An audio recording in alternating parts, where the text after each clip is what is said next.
Week 2, we're talking about how to take advantage of leverage in your credit. So guys, I'm telling you, if you're a young person, listen to me. Do not get bombarded with all the influx of credit card offers. Wait, but you can only maximize if, as I said, either your credit is good, and good meaning is above a 700. And guys, I know some people are like 700, that's good, but honestly, if it's between a 6 and a 700, it's fair. The banks aren't going to give you the best rates.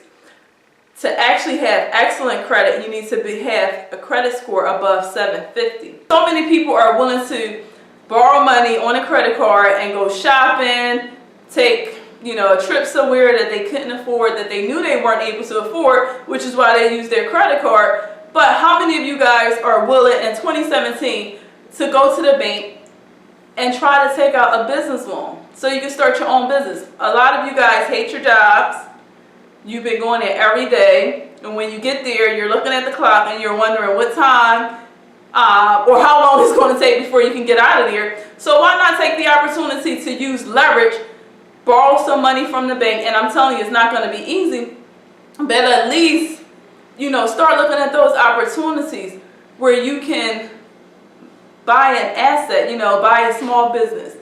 Invest in your idea, your creative idea that you've had for, you may have had it for a couple years now, but you've always been afraid to actually go after that. So leverage will allow you to borrow capital, borrow money, in order to maximize the potential return, right? So, most of us don't have thousands and thousands of dollars to start a business.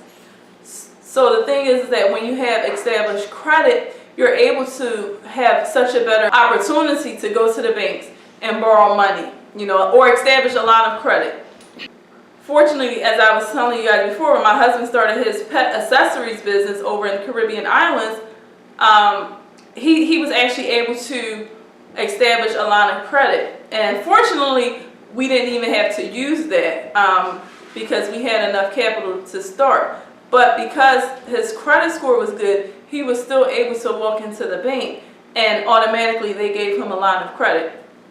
So that's the good part. And so leverage really does maximize your opportunities. Also, if you have money, sometimes it's even better to borrow money because it increases your potential return on your investment, right? So, I was telling you guys before, some of you guys want to get into, as I said, buying your own daycare. You may have seen a building on a corner and you pass by this building and may be vacant, and you may have thought, oh my gosh, I wish I could own my own hair salon or my own daycare. But it starts with you looking at where you are and where you want to get to. And so, as I was saying, credit and leverage really goes hand in hand, right? Because what you're going to do is you're going to utilize your credit in order to leverage your opportunities to get the maximum return. So listen guys, when we're looking at our credit, here's 4 baby steps that you can take. And I'm telling you, with everything, it always seems so overwhelming and really larger than it is until you take that first step and start to tackle it.